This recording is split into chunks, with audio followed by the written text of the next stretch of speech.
Bonjour et bienvenue à la troisième leçon sur Photoshop. Donc, vous pouvez tout de suite apercevoir le magnifique arrière-plan arc-en-ciel. Non, je ne l'ai pas choisi juste pour vous, malheureusement. C'est pour vous montrer les options de fusion. Donc, les options de fusion, on va tout de suite rentrer dans le menu des options de fusion, puisqu'on en parle. Donc, pour accéder aux options de fusion d'un calque, vous devez soit double-cliquer sur celui-ci, ou cliquer à deux doigts sur votre trackpad et aller dans Options de fusion. Donc, c'est le menu des options de fusion. Beaucoup de choses, il y a vraiment plein d'onglets sur le côté. Ils ont tous une utilisation unique. Mais on va commencer dans les options par défaut. Ce qui est important de savoir, c'est que chaque option de fusion a son mode de fusion dans la fusion générale. Donc, c'est par ça que je vais commencer. Le mode de fusion va changer la façon dont le calque réagit par rapport aux autres calques. Donc, comme on dit, fusion, c'est la façon dont il se fusionne, entre guillemets, avec les autres calques.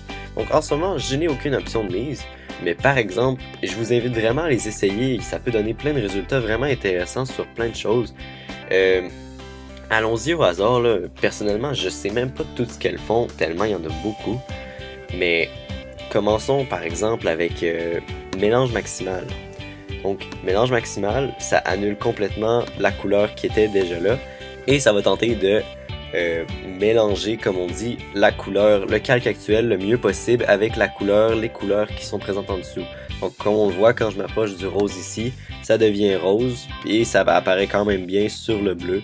Tandis que quand on est rendu dans le rose, on le voit encore mais ça récupère le rouge.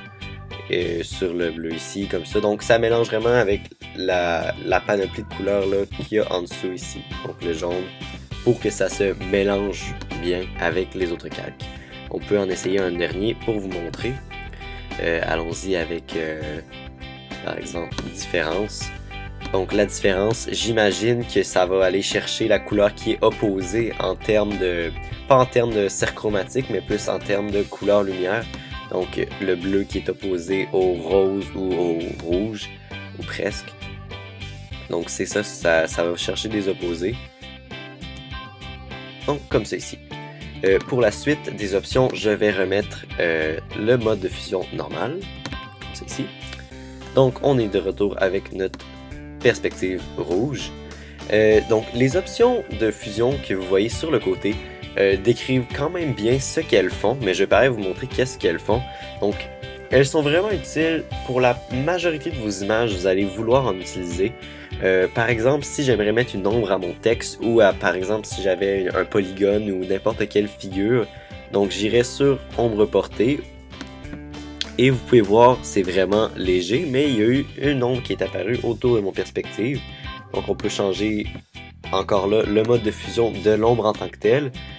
Changer l'opacité de celle-ci, changer la distance, on pourrait en mettre une très grosse comme ça, à 87, comme ça ici, et changer là, vraiment la forme de l'ombre en changeant par contre avec ça ici, ou vraiment vous pouvez explorer et découvrir une panoplie de choses. C'est fou les options que vous avez quand vous travaillez avec un programme comme Photoshop. Donc exemple, j'aime bien celle-là ici.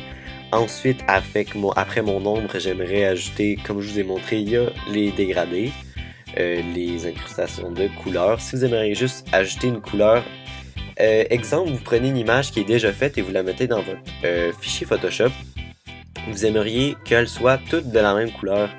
Donc, vous allez dans incrustation couleur et ça va supprimer toutes les couleurs qui sont sur l'image qui était déjà là, mais ça garde la forme de cette image-là. Donc, ça peut parfois être utile pour certains objets. On peut rajouter des lueurs, on peut rajouter une ombre à l'intérieur de l'objet.